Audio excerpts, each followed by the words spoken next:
cuaca mendung, belum hujan.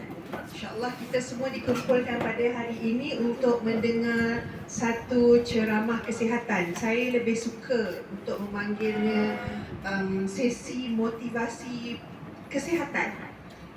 Kerana apa yang kita sampai pada hari ini, apa yang membuatkan kita dimotivasi untuk sampai ke sini pada pagi ini. Terlebih dahulu saya perkenalkan diri, nama saya Azhar. Saya merupakan salah satu ahli jawatan kuasa Sahabat Hospital. Untuk program kita pada pagi ini adalah anjuran Sahabat Hospital Selangor dan juga Kariah Kevin At-Taqwa. Terima kasih diucapkan kerana menaja tempat. Walaupun sangat selesa ya, tetapi tak ramai. InsyaAllah nanti akan datang yang lain-lain. Sebelum saya mulakan majlis, mari kita bersama-sama membaca Ummul Kitab Al-Fatihah.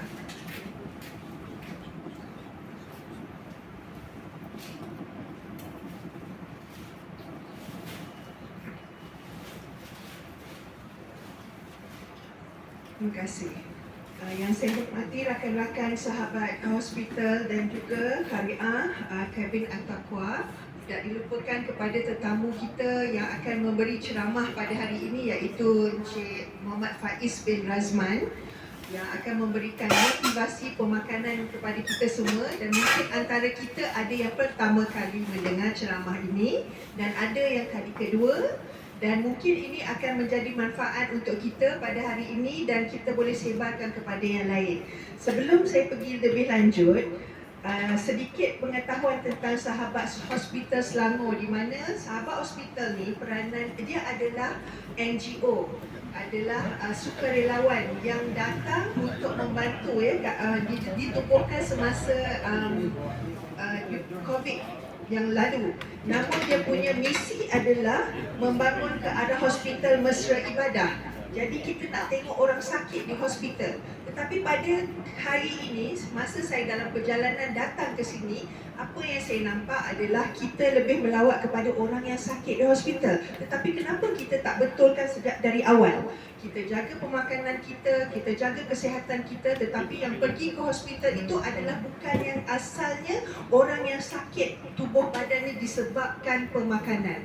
Tetapi mereka yang tinggal ke hospital itu adalah mungkin yang mengalami kemalangan, putus jari ke, kaki ke, macam tu. Tetapi bukan disebabkan pemakanan. Sebenarnya boleh diubah pemikiran kita. Jadi masih belum terlewat. Untuk hari ini kita kongsikan ilmu-ilmu pemakanan yang sebenarnya mungkin ada daripada surah-surah daripada Al-Quran yang Tuhan turunkan, yang Allah tunjukkan, yang kita mungkin terlepas pandang.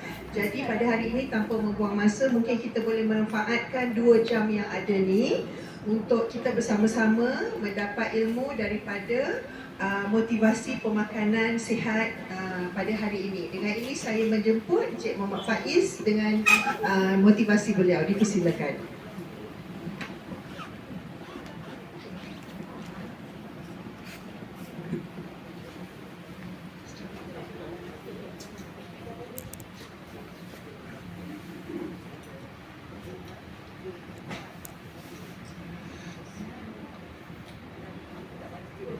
Assalamualaikum warahmatullahi wabarakatuh. Alhamdulillahirabbil alamin, wassalatu wassalamu ala asyrafil anbiya'i wal mursalin wa ala alihi wasahbihi wasallam. Yang saya hormati Puan Pengerusi Majlis, iaitu Puan Azhar Razman, itu merupakan kakak saya.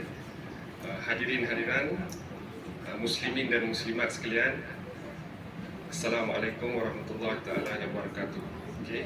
Syukur kita ke hadirat ilahi kerana kita diberi keizinan olehnya untuk sama-sama kita berkumpul di pagi yang barakah ini. Harap kalau nak hujan lebat pun bila habis ceramah lah, renyai-renyai macam ni, sejuk. Aircon original. Ni yang namanya aircon original. Aircon yang tak original tu dalam tu. Okay. So saya ucapkan selamat datang dan terima kasih kerana sudi datang untuk mendengar serba sedikit perkongsian ilmu dari saya tentang nutrisi, nutritional health medicine, iaitu konsep pemakanan yang betul. mengikut landasan apa yang Nabi ajar dalam hadisnya dan juga Quran. Nanti saya akan petik beberapa ayat Quran di mana konsep makanan sihat ni sebenarnya dah diamalkan oleh para sahabat dan orang-orang terdahulu. Tapi pada zaman sekarang disebabkan oleh industri revolusi perindustrian, segala-galanya hendak diteknologikan. Termasuklah makanan. Okay. So saya juga terima kasih kepada ayahanda saya sudi datang dan juga Puan Hajah Aida. Beliau adalah orang kuat untuk organize pertemuan di sini, iaitu di kabin At-Taqwa ni, untuk sama-sama kita membantu meringankan beban orang ramai dan memberi info yang bermanfaat, iaitu ilmu yang berguna tentang konsep pemakanan sihat. Okay, sebelum tu saya kenalkan diri saya Muhammad Faiz bin Razman. Saya bukan doktor perubatan, tapi orang panggil saya doktor nutrisi lah. Saya belajar nutritional health medicine ni 80% secara independen, 20% di universiti, masa saya belajar kat universiti dulu. Saya ambil Bachelor of Accountancy dan ada sedikit unsur tentang Applied Health Science, subtopik tu. Tapi dia ajar terlalu simple. Okay? Kenapa saya belajar Nutritional Health Medicine ni? Because I was sick once. Ada sekali tu saya sakit, tapi belum lagi kronik. Sakit apa? Biasalah, obesity pasti ada diabetik. Diabetik tu apa? Diabetes mellitus, iaitu kencing manis. Nanti saya akan explain segala-galanya. Okay? So apa yang menyebabkan saya nak belajar Nutritional Health Medicine ni? Kerana saya nak reverse secara fitrah. Okay? Bila masa saya belajar ni? PKP. Masa PKP kan kita duduk rumah 2 tahun, 3 tahun tak boleh keluar kan? Masa tu saya mengambil inisiatif untuk belajar secara independen. Saya belajar dengan guru lebih kepada di overseas lah, abroad, iaitu Thomas Professor Sifril, Dr. Eric Berg, kemudian Johnny Bowden dan Dr. Stephen Sinatra. Saya beli buku mereka, saya beli kit mereka, saya interaktif melalui internet. Mereka pakar bahagian pemakanan barat, tapi saya membawa ilmu tu untuk mengkaji pemakanan Melayu yang penuh dengan khasiat. Tapi kita ni tak yakin dengan makanan Melayu kita yakin dengan western food. Apa makanan orang Melayu yang sihat? Banyak sebenarnya, antaranya ialah probiotik dan prebiotik yang saya akan terangkan nanti. Okey, kita terus. Slide tak ada, saya selalu hari guna slide, tapi tak apalah, hari ni saya nak menulis. Saya akan lukis sedikit, okey. Pengenalan diri saya boleh nampak sikit okey. Saya mengambil inisiatif, dan apabila saya reverse diri saya mengambil inisiatif untuk membantu masyarakat dengan dorongan daripada ibu bapa saya. Orang pertama yang saya reverse ialah saya sendirilah. Kun anfusakum wa ahlikum nara. Jagalah diri kamu dan ahli keluarga kamu daripada api neraka. So, keluarga saya dulu. Kemudian ibu bapa saya. Ayah saya tu dulu level 4 prostat. Sekarang dia boleh kontrol. Ada lagi tak prostat dia? Ada lagi, tapi dia boleh kontrol. Diabetik saya hilang tak? Ada lagi, tapi saya boleh kontrol. Semua orang ada sel kanser, cuma dia belum trigger je lagi. So macam mana you nak triggerkan dia? One of them is your lifestyle and diet. That's why pada hari ni mesti kena dapat ilmu sebelum anda balik. So rugi saya tak datang ceramah saya ni. Rugi. Sebab ada suatu benda yang baru. So saya ikut kajian saya banyak baca jurnal perubatan dan saya experience diri saya sendiri, and then it works. Tak memerlukan 2 tahun, 3 tahun untuk reverse, 2 bulan setengah dah reverse. Kemudian maintain. Bila dah maintain, orang bagi processed food, saya dah tak ada craving, dah tak ada addicted to that food. Sebab you all suka makan processed food ni, refined carbs, gula pasir, tepung gandum, trans fat, sebab ada masalah craving. Tahu craving, addicted to sugar. Padahal Allah dah jadi sugar yang asli, yang kena ambil daripada buah-buahan, madu, kebanyakan daripada buah-buahan, tapi kita ambil yang technologized. Itu yang menyebabkan kita ramai ada penyakit metabolik. Okey? Okey. Banyak jelajah ceramah yang saya pergi atas liputan orang, salah kebanyakan yang ada di surau dan di masjid. Ada jemputannya saya pergi, dan juga personal coaching lah, personal coaching. Baru ni saya ada coaching sakit kanser lymphoma, dan dia dah metastasize ke brain cancer. Tapi saya terperanjat, walaupun dah stage 4, dia boleh jalan lagi. Kaedah dia. Dia boleh jalan lagi. Umur 65 tahun. Oh, ni mesti kena cepat ni. Kenapa saya ambil kes tu? Sebab saya ada experience seorang cancer patient saya, brain tumor, I staff. Dengan izin Allah, cancer cell tu staff. Mati. Dan dia dah tak jadi metastasize. So dia maintain makanan dia. So Alhamdulillah, dia boleh kontrol. Sel kanser ada, tetap ada, tapi dia boleh kontrol. Semua orang ni ada penyakit sebenarnya. Sebab apa? Dalam usus kita ni, panjang 30 kaki, nanti saya akan explain detail. Dia ada makhluk Tuhan, kita panggil dia kuman baik, probiotik. So dia hidup dengan pathogen, iaitu kuman jahat, virus, bakteria, candida, fungus dan sebagainya. Nisbah untuk orang yang sihat ialah 85% kuman baik, 15% pathogen. Itu orang nisbah orang yang sihat. Tetapi orang yang sakit, dia terbalik nisbah dia. 85% pathogen, 15% kuman baik. So macam mana dia nak kuatkan sistem immunity kita? Sebab kita semua memang ada sel kanser, memang ada diabetik, memang ada penyakit-penyakit kronik, tapi belum lagi trigger kerana you kawal dia. Faham? But one day, at the age of 80, 70, 69, 90, automatically we shall die. Sebab energy molekul kita dah tak boleh nak generate energy, nucleus cell kita, mitochondria dia jadi tak malfunction, kita akan meninggal secara vital. We are not going to live for the next 200 years, betul tak?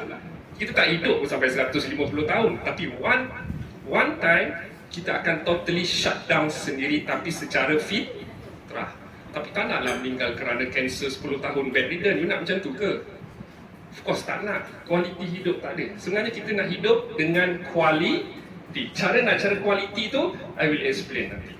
Okay, so this was me in 1999. 1999 pula. 2020. Sekarang 2023 kan? Reverse diabetic, obesity. Tapi belum lagi, ada sikit makan ubat metformin tapi very low dose. Ubat high blood pressure makanlah. Kita ni orang Melayu ni, obesity, rintangan insulin, hypertension. 3 serangkai kan? Orang cakap 3 serangkai. Oh, you ada 3 serangkai, you kena makan ubat. Doktor suruh makan ubat je. Tapi tak pernah dia cerita pasal betulkan you punya diet. Kerana kenapa dia tak cakap? Sebab dia tak belajar. Sebab dalam industri perubatan ni dia ada 3. Pertama, psikologi. Kalau you rasa you depression, you pergilah jumpa ustaz ke pakar motivasi, Datuk Dr. Fadilah Kamsah, betul tak? Dia ada cerita pasal motivation itu semua. Kedua ialah pharmaceutical di hospital, Institut Jantung Negara, KPJ. Sakit je pergi jumpa doktor, bagi ubat, settle problem. 3 bulan datang lagi, makin teruk, increase dosage, balik, masuk lagi. Yang ketiga ialah membetulkan pemakanan, iaitu nutritional health medicine, yang saya belajar 80% secara independen. Saya cakap saya belajar 100%, 80% secara independen. Sebab program di universiti yang dibelajar di universiti dia tak ajar semua, kerana dia masih lagi dikawal oleh sektor pharmaceutical. Bukti dia apa? Saya pernah borak dengan pakar pemakanan, nutritionist. Saya borak dengan dia. Dia kata, what is your suggestion in order to reverse chronic disease? Masih lagi menyalahkan kolesterol dan lemak. Dan dia suruh ambil apa? Supplement. You tak nak makan ubat, tapi you ambil supplement. Tapi by the end of the day, it's not going to solve the problem. Masih lagi sakit. Nampak? Padahal badan kita secara fitrahnya tak perlu karbohidrat, dia perlukan 2 sumber ni, iaitu lemak dan protein. Tapi orang takut makan lemak. Lemak je, wah lemak. Lemak je triglyceride, lemak je kolesterol, betul tak? Semua orang takut. Sebab lama dah kita kena tipu ni. Kena tipu. That's why obesity di Malaysia ni dah increase to 70%. Rakyat Malaysia, obesity rakyat Malaysia adalah 70% berbanding pada tahun 1999 hanya 45%. Tapi sekarang tahun 2023, rakyat Malaysia 70% obesity dan pasti ada diabetik dengan ataupun post diabetik. Ini saya reverse dalam masa 2 bulan setengah. Okey, 2 bulan setengah aja. Ikut. Adakah saya berlapar? Adakah makan sayur je, makan buah je, makan bubur je? Saya makan daging merah. Saya makan ikan, wild caught fish. Saya makan daging yang diternak secara fitrah, makan rumput, daging merah. Lepas ni lagi beberapa minggu kita nak buat ibadah korban, betul tak? Apa yang Allah suruh sembelih? Ayam ke? Kambing dan lembu. Bila dia suruh sembelih, dia suruh kita makan. Pasti ada manfaat. Tapi Tok Imam kata jangan makan sebab kolesterol. Macam mana ni? Allah suruh makan. Faham tak? Kalau saya pergi kat ceramah surau mana-mana tu, kalau hidang kambing, jangan makan, kolesterol, bahaya, lemak tak sihat. Sebab besar. Konsep tak faham. Saya tak boleh salahkan mereka ni sebab diajar begitu kerana piramid makanan kita diajar begitu supaya banyakkan makan karbohidrat. Konsep saya, kurangkan karbohidrat, tinggikan lemak sihat. Apa kerajaan suruh makan karbohidrat ni? Dia suruh makan roti, dia suruh makan beras putih, dia suruh makan mi kuning, betul tak? Apa yang atas tu yang dia suruh jangan makan? Telur, minyak, of course lah, gula kurangkan, tapi lemak ni. Okey, kos perubatan di Malaysia makin lama makin meningkat. Katarak, serangan jantung, stroke dan sebagainya semakin meningkat. Okey, population di Malaysia is the biggest obesity di Asia Tenggara pada tahun 10 tahun yang ke belakang, tapi sekarang ni dah leading di Asia di Asia. Okey, Malaysia rank first in Southeast Asia. Malaysia di kalangan kanak-kanak obesity semakin drastik meningkat. Kanak-kanak sepatutnya tak obes. Dia sihat, dia patutnya pergi bermain. Kalau ada kanak-kanak tu yang obes tu, something wrong with the diet. Okay. Nanti saya cerita kenapa boleh jadi obesity dan diabetes. Sebab obesity dan diabetes ni adalah penyakit yang berkait. Okay. Makin meningkat. Okay, how big pharma and big food can make us fat and sick. Saya bercerita benda yang statistik yang menyedihkan dulu. Tapi sebenarnya between that saya akan beritahu berita gembira. You all ni semua bila dah ada penyakit, boleh lagi generate energy, boleh lagi reverse. Tak ada masalah. Sebab Allah kata segala penyakit ada ubatnya kecuali mati. Cari ubatnya, bukan ubat hospital. Ubat hospital, ya, tapi 10% saja yang dia cover you punya medication, iaitu simptom saja. Okay. Contohnya kita pening lah, pening makan Panadol, hilang sekejap, betul lah. Sebab dia force you punya kidney buat kerja. Tapi lepas 3 hari datang balik, makan lagi, lama-lama dia dah bergumpal dalam saluran darah, dia akan menyebabkan inflammation kat you punya usus. Kita cerita. Cerita ni panjang sampai kiamat pun tak habis. Betul, panjang, terlalu panjang. Saya kena explain leaky gut, saya kena explain what is insulin.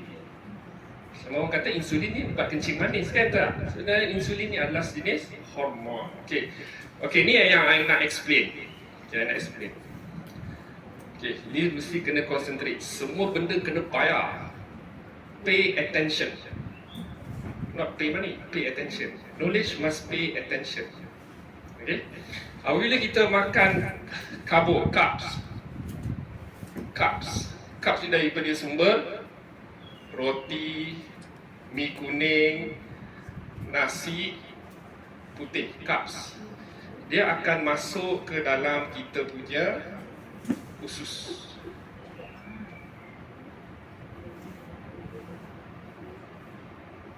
Saya ada slide, tapi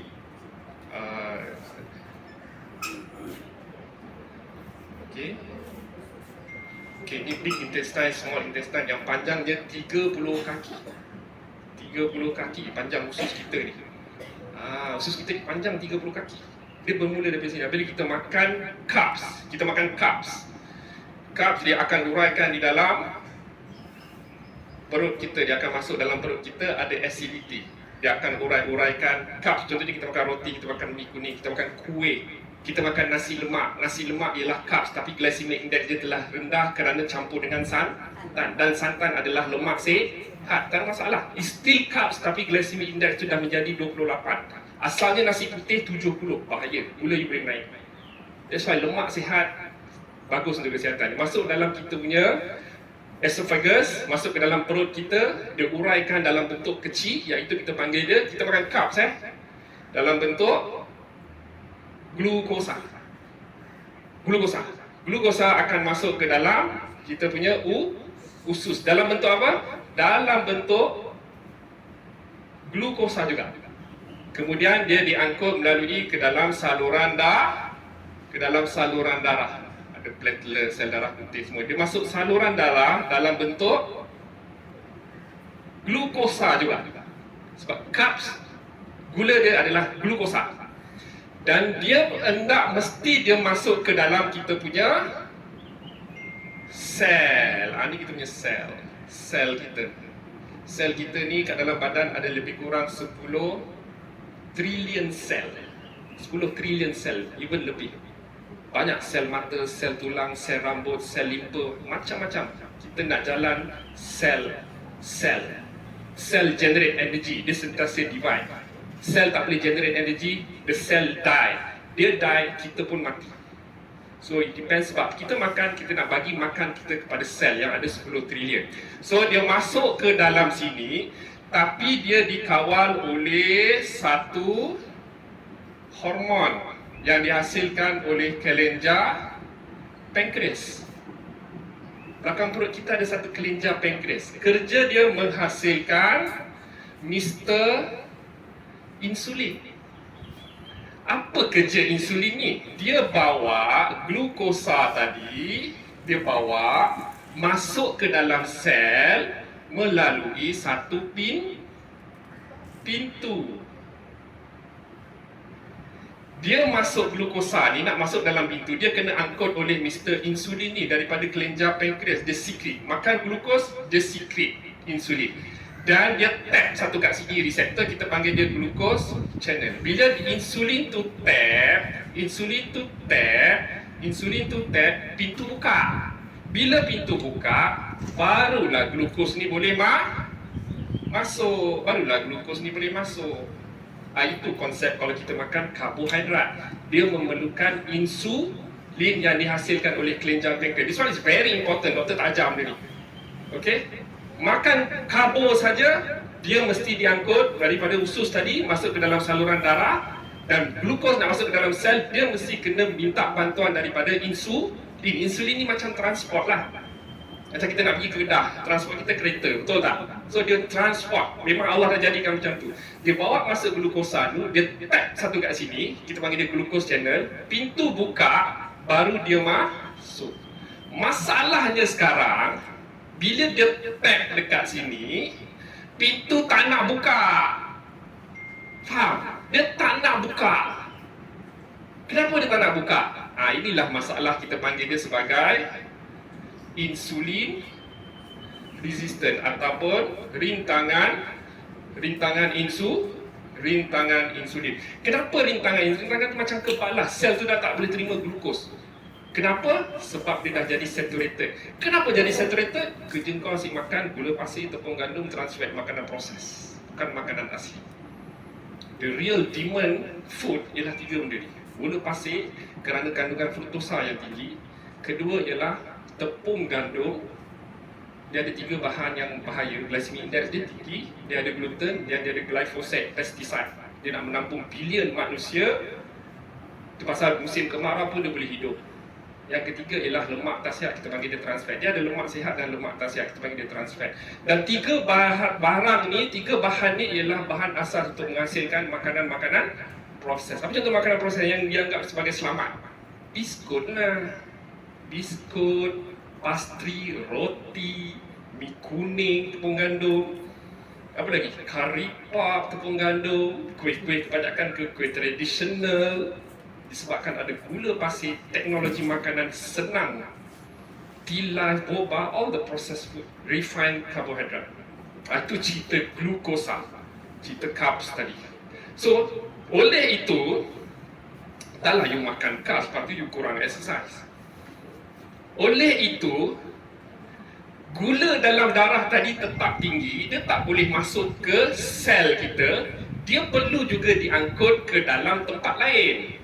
Pankreas ni, insulin ni mesti angkut sebab sini dah tak load dah. Dia akan pergi ke mana? Dia akan pergi ke fat cells ataupun sel lemak. Dia pergi sel lemak.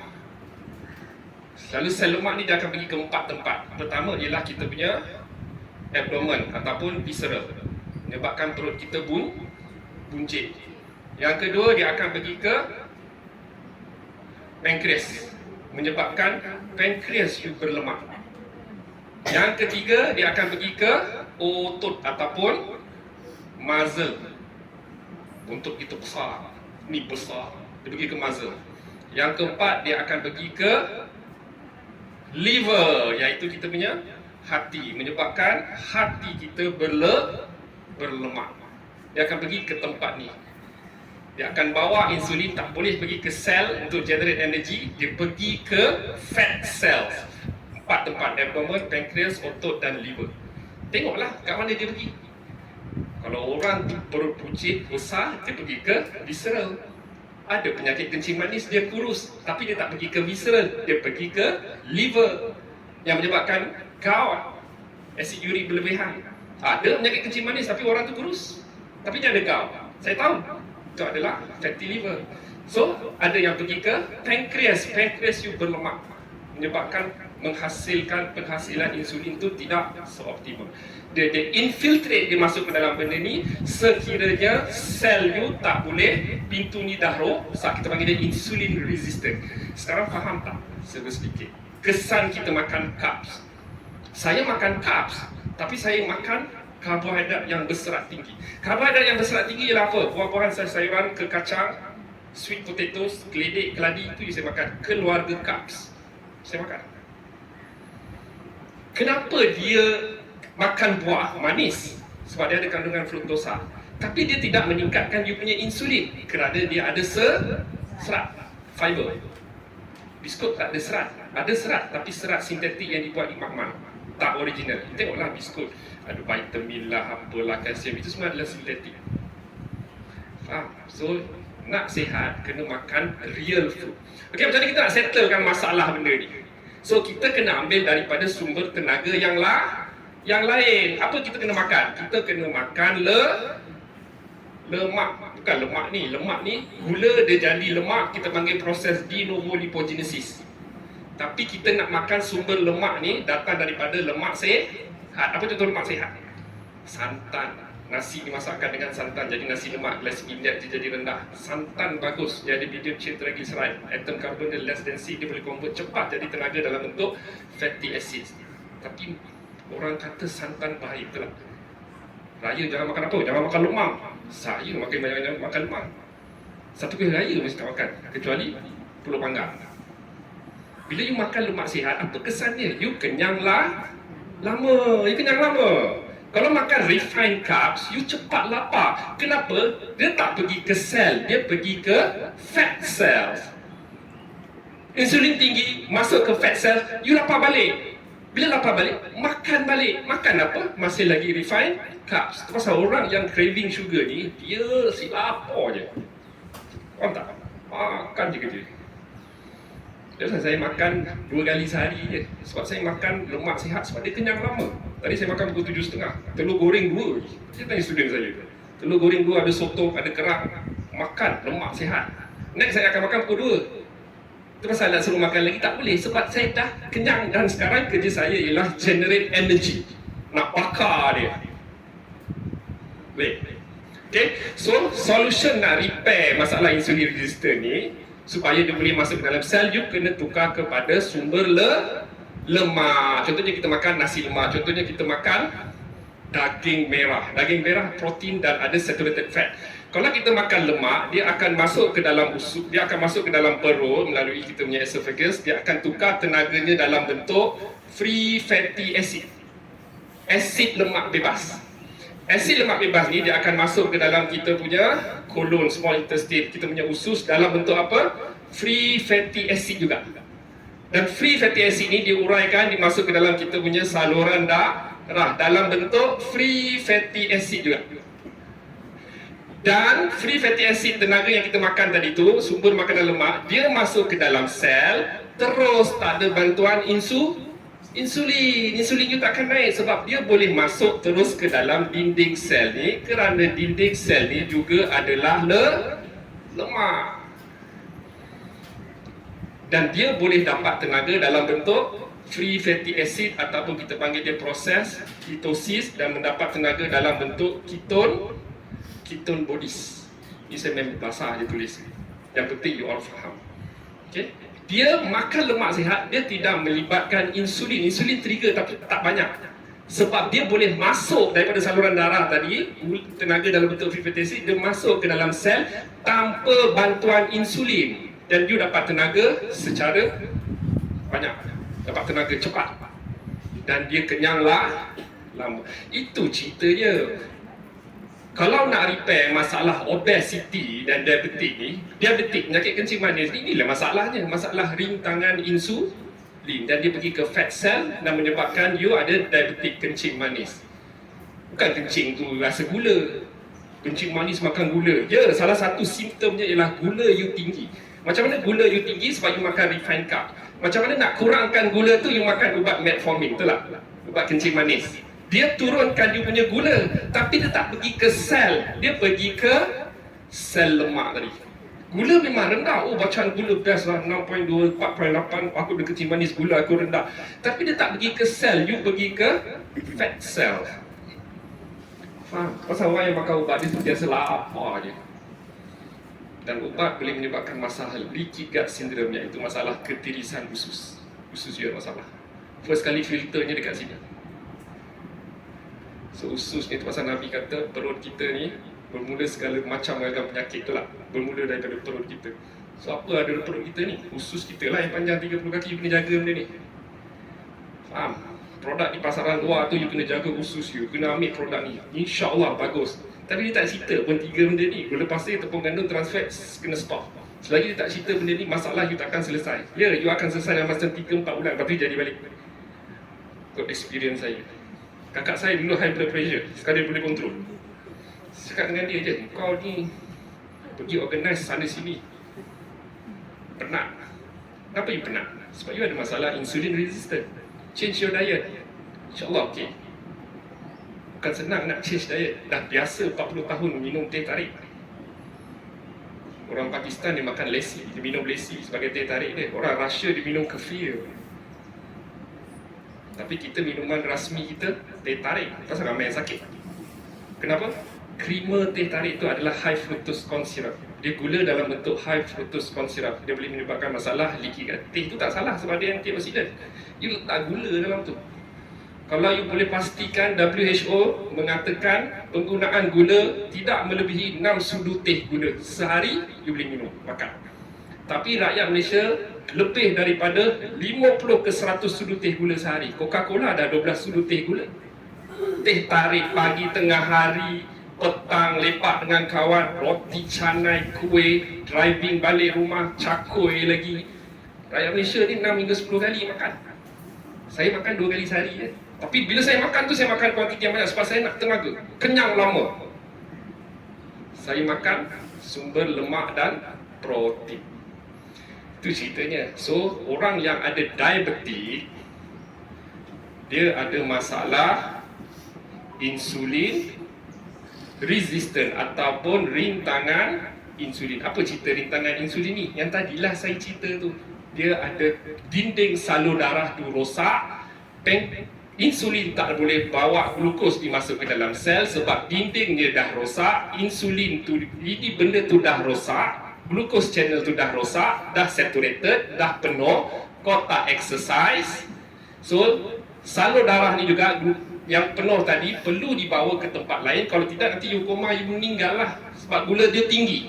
So macam mana? Dia pergi ke fat cells yang ada 4, abdomen, pancreas, otot dan liver. Dan liver dia boleh menyebabkan masalah kronik gout ataupun arthritis ataupun penyakit autoimmune. Banyak cerita ni. Hari ni saya cerita simple je. Macam mana diabetik tu sebenarnya apa? Kalau bila saya tanya, awak, saya ada diabetik lah. Diabetik tu apa? Oh, saya ada masalah insulin resistant. Oh, maknanya dia faham lah. Saya diabetik, pakcik diabetik lah lama dah, 20 tahun. Diabetik tu apa pakcik? Gula tinggi dalam darah lah. Oh, gula tinggi dalam darah. Tapi pakcik gula pakcik rendah tak? Rendah. Sebab apa dah rendah? Oh, makan ubat metformin. Doktor bagi. Habis tak adalah masalah kencing manis. Ada juga. Walaupun gula rendah. Tapi kenapa masih lagi makan ubat metformin? Gula dah rendah kan? Doktor suruh makan. Dia tak tahu konsep tu. Dia tak pergi ke sel sebab kerosakan pada sel dan dia pergi ke fat cell. Itu yang selalu saya cerita dalam ceramah-ceramah saya. You faham konsep ni, maknanya you faham lah. Ada tak karbohidrat saya kata tak boleh makan langsung? Boleh. Tapi karbohidrat ni datang daripada buah-buahan, sayur-sayuran, ke kacang, keladi, geledek, sweet potatoes yang ada starch, yang ada serat. So disebabkan kebanjiran gula pasir, tepung gandum dan trans fat, banyak teknologi makanan yang dihasilkan. Tengoklah pasar raya, 95% jual makanan-makanan proses. Hari ni Sabtu kat Stage Timur, berapa orang beli anti-N tu? Tepung gandum. Beratur orang beli T-Life, betul? Beratur boba. Dulu masa saya tahun 95, makanan proses yang ada KFC, McDonald. Saya makan, Milo pun saya pedal. Tapi petang saya main. Saya generate energy, main bola, panjat pokok. Tapi budak sekarang, gadget.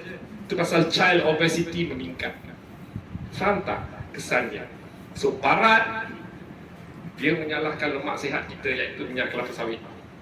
Dia promosi minyak dia, iaitu minyak bunga matahari, minyak jagung, minyak soya, vegetables oil, canola. Itu semua minyak yang diimport, yang ditambah hidrogen, margarine, hydrogenated oil. Itu semua adalah lemak tak sihat yang tinggi omega 6. Kita panggil dia trans fat. Cerita ni panjang sikit lah, tapi saya cerita secara gambaran. Tiada soalan. Itu cerita dia. So you nak makan carbs boleh, tapi makan karbohidrat yang berserat tinggi, makan lemak sihat. Ya. Mike.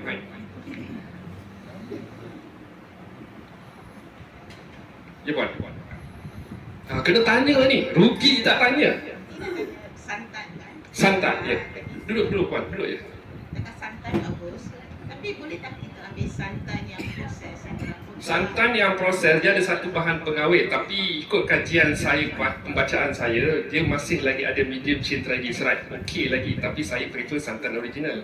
Kat rumah saya ada mesin peras kelapa tu, saya buat sendiri. The best is santan asli. Tapi santan kara boleh juga, tapi tak sama. Sebab apa saya ni suka bakar lemak masa raya. Saya guna santan yang asli, yang saya perah sendiri. Saya guna santan kara. Rasa dia lain. Rasa dia lain, tekstur dia lain. Sebab dia ada pengawet. Makanan asli ni, kenapa dia ada pengawet? Sebab business. Sebab dia nak letak kat shelf tu setahun, 9 bulan, susu 6 bulan. Susu saya, susu ladang tu, masuk peti ais tahan 3-4 hari, lepas tu dah rasa masam. Masam saya minum juga sebab ada probiotik. Benda yang tak ada pengawet tu, dia cepat basi. Pasal kena consume cepat. Sebelum dia basi, nenek moyang kita jadikan pickles, jeruk. Kan musim buah banyak. Dulu mana ada peti ais? Dulu mana ada peti ais? So, peti ais ni baru popular baru 50 tahun je, betul tak? Tahun 1960. Sekarang 2023. Orang miskin wajib kena ada peti ais. Betul? So, bila ada peti ais, makanan-makanan yang diperam menjadi tidak popular. So, apa yang popular? Frozen food. Nugget, burger, daging proses, frozen food, daging proses. Bisa refined carbs. 8% je daging, yang lain semua tepung. Benda tu craving, sedap. Bagi buah dengan nugget, budak ambil banyak nugget daripada buah. Sebab craving, addicted. That's why child obesity meningkat. Saya tak heran pun sebablah makan makanan proses. Tapi apa yang kerajaan ajar? Jaga makan, betul. Jangan makan kolesterol, jangan makan lemak. Habis kau nak makan apa? Makan roti lah. Makan nasi putih. Makan apa? Kalau makan lemak tu boleh, jangan lebih daripada 150 mg per desiliter. Kena kontrol. Tapi masalahnya tak settle, betul tak? Tak settle. Ni orang yang makan banyak lemak sihat, alhamdulillah. Sebab apa? Kita baca surah Yasin, tapi kena faham. Allah kata apa? Alam yarau anna khalaqna lahum mimma amilat aydina an'aman fahum laha malikun wa zallalnaha lahum faminha rakubuhum wa minha yakulun wa lahum fiha manafi'u wa masyarib afala yashkurun. Allah kata sebagai tanda kekuasaan aku ciptakan binatang ternakan sebagai kekuasaan aku. Separuhnya engkau tunggak, separuhnya engkau makan, supaya kamu dapat manfaat dan minumannya. Allah tegur, afala yashkurun, kau tak bersyukur ke? Dia tegur. Kerja kita kaji, tapi kita kaji benda yang salah. Daging tu menyebabkan saturated fat tinggi, kolesterol tinggi, jangan makan. Itu pasal tak settle. Tapi nak makan daging mesti diternak secara fitrah, makan rumput. Jangan makan pellet. Faham? Jangan takut. Orang korban ni saya tunggu. Sukarelawan. Nah. Boleh? Faham? Lagi satu. Daripada ayat surah Yasin. Allah kata apa? وَجَعَلْنَا فِيهَا جَنَّاتٍ مِّن نَخِيلٍ وَأَعْنَابٍ وَفَجَّرْنَا فِيهَا مِنَ الْعُيُونِ لِيَأْكُلُوا مِنْ ثَمَرِهِ وَمَا عَمِلَتْ أَيْدِيهِمْ. Allah tegur lagi, afala yashkurun, 2 kali dia tegur dalam surah Yasin. Baca surah Yasin balik. Aku jadikan ladang kurma dan anggur, betul, untuk kamu bercucuk tanam dan ambil hasil dia dengan usaha kamu sendiri, dan air daripada perut bumi untuk daripada hasil usaha you sendiri. Allah tegur, afala yashkurun, kau tak bersyukur ke? Allah dah bagi ringkasan dalam Quran dia. Kerja kita mengkaji. Barat kaji supaya dia kata Quran ni betul. Dia kaji untuk kepentingan profit dia. Itu pasal dia salahkan kita punya minyak kelapa sawit. Dia gantikan dengan minyak canola, minyak jagung, minyak bunga matahari. Faham? Dan oh, ni minyak bagus. Kita ni lama dah kena tipu dengan Barat. Barat tu makan olive oil. Dia makan saturated fat. Ubat-ubat farmasi ni datang daripada mana, tuan-tuan, puan-puan? Banyak datang daripada mana? Daripada US. Itulah, US ni. Metformin. Semua ubat-ubat tu datang daripada US. AstraZeneca, Pfizer, itu adalah medical punya pharmaceutical drug. Tapi hakikatnya rakyat USA antara rakyat yang paling sakit di dunia. Lepas tu kita makan ubat dia. So kerja saya ialah awareness. Okay. Ya, macam tu.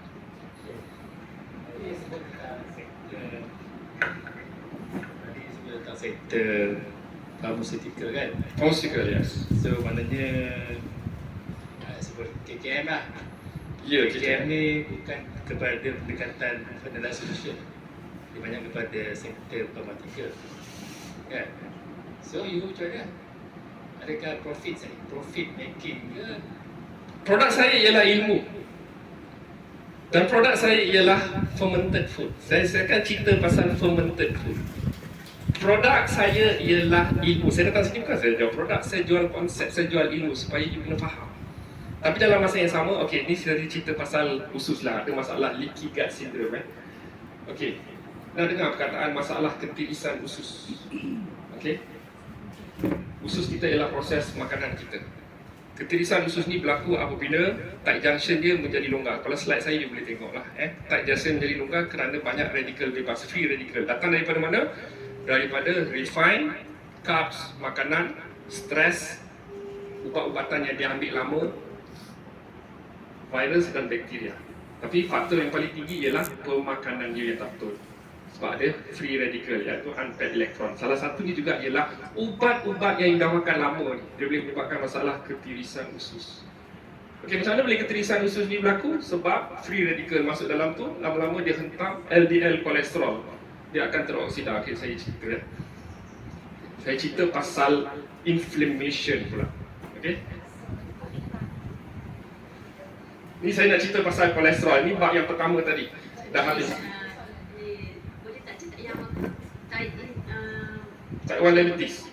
junction tu apa tu? Jadi yang benda tu ada masalah. Insulin resistant.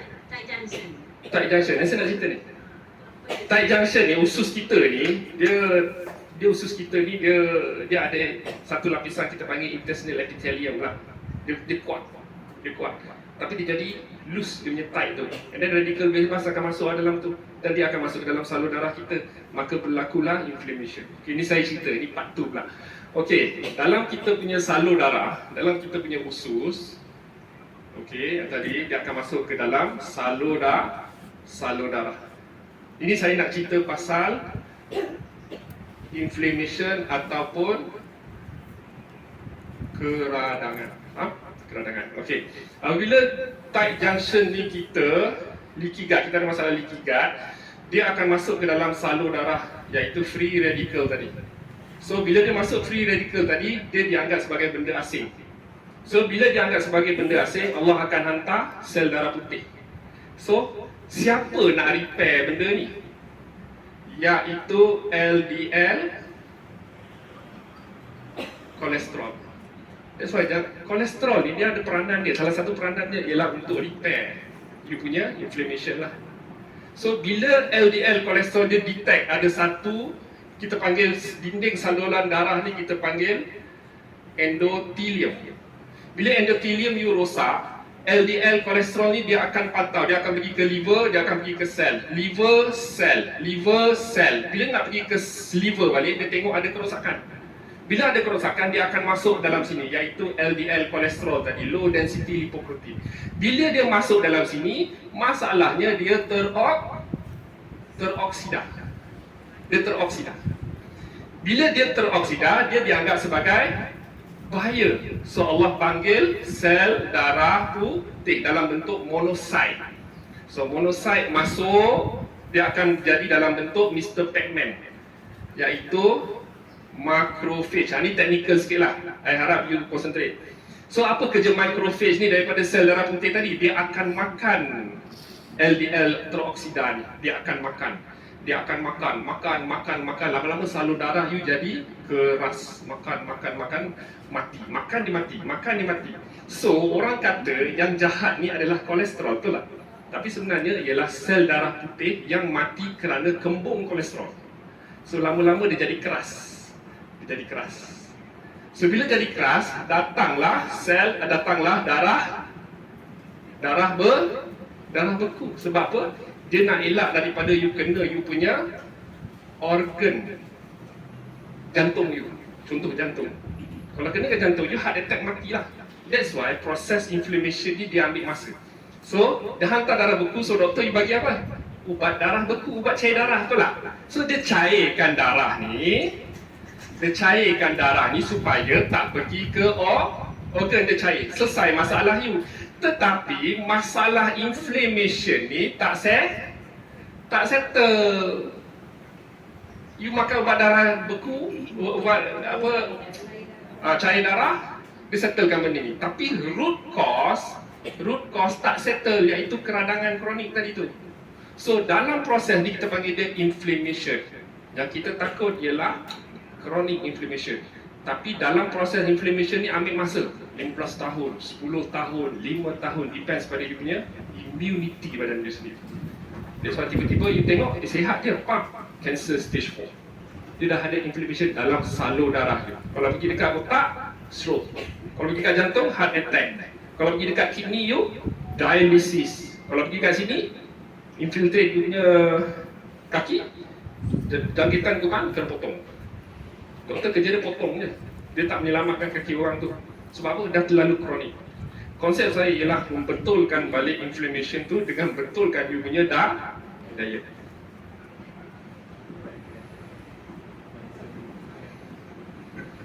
Boleh tak kita katakan yang scientific punya pendekatan ni, yang pharmaceutical punya approach ni, dengan alternatif ubat, dan kita saling membantu lah. Ya, saling membantu. Kalau you dah kronik, you kena pergi hospital dulu. Sebab hospital ni kepakaran dia ialah bila jantung you stop, dia ada alat dia. Bila you banyak pendarahan, accident, you kena pergi hospital. Takkan you nak pergi kedai herbal kot, betul tak? You kena pergi hospital dulu settle. Koma lah apa semua. Dalam masa 2 minggu you sedar balik. Once you sedar, you kena kira betulkan you punya diet. Itu konsep saya. Ada orang punya perception. Yes. Alah, buat dari tu yang dia je. Bukannya solve problem. Solve problem. Saya suruh makan santan, adakah kos yang mahal? Saya suruh makan ikan omega 3, wild caught fish, adakah benda tu mahal hari kita makan ikan? Adakah kita makan red meat adalah satu produk yang mengayakan orang? Kambing, lembu, kita kena makan. Buah-buahan sayur-sayuran, orang tak nak beli sebab mahal, dia beli biskut. Suplemen, saya dengar suplemen tadi. You boleh makan suplemen dengan syarat pemakanan asal you kena betul. Sebab suplemen ni bagi saya macam solat sunat dia. Solat fardunya ialah makanan you betul. Buat makanan you betul, you boleh ambil suplemen vitamin C, kurkumin, macam-macam suplemen.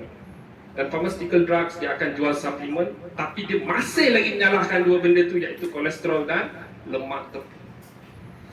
Itu pasal saya belajar daripada Profesor Thomas Seyfried. Dia keluar daripada pharmaceutical companies. Dia mengatakan sebenarnya punca kepada sakit jantung bukan kerana dua benda ni. Selalu orang salahkan lemak tepu dan kolesterol. Tapi sebenarnya punca kepada penyakit jantung ialah keradangan kronik yang berlaku pada salur darah ini. Dia ambil masa 5 tahun, 10 tahun, 15 tahun. Lama. Saya Alhamdulillah boleh reverse sebab belum jadi troponin lagi. Saya reverse balik secara fitrah, iaitu betulkan diet you, inflammation ni akan keluar dengan sendirinya. Atherosclerosis pula, pengerasan salur darah ni kita panggil dia atherosclerosis. Dia akan heal secara fitrah. Itu yang paling selamat. Dan berpuasa, orang yang obesity diabetik ni kena banyak buat intermittent fasting.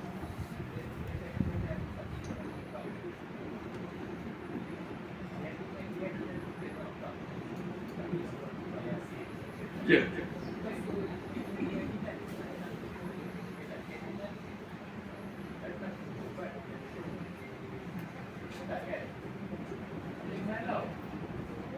Kenapa kena halau?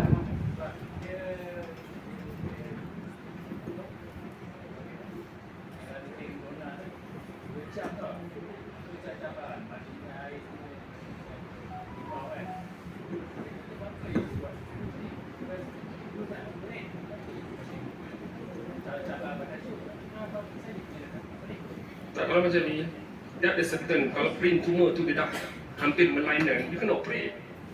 You kena operate keluarkan brain tumor tu. But the maintenance, I'm talking about the maintenance tu. Nak beli Mercedes 20,000 seorang, dia boleh senang maintain ingat senang ke? So the maintenance, I'm talking about maintenance. Kalau you ada brain tumor dah sebesar biji sawit tu, you kena keluarkan. Sebab inflammation you dah hampir kronik. Sebelum dia sampai kronik, you boleh betulkan dengan you punya diet. Tapi bila dah kronik, you kena pergi operate. Bila operate, dia keluarkan, okey, operation berjaya. Tapi dia boleh lagi metastasize ke tempat lain. So, you betulkan makanan, konsep low carbs, high fat diet. Konsepnya yang saya bawa ialah low carbs dan high fat diet. Cara nak sihat saya beritahu, amalkan low carbs, high fat diet. Kedua, you kena makan, you kena ambil probiotik and prebiotik. Yang ketiga, you kena buat fasting.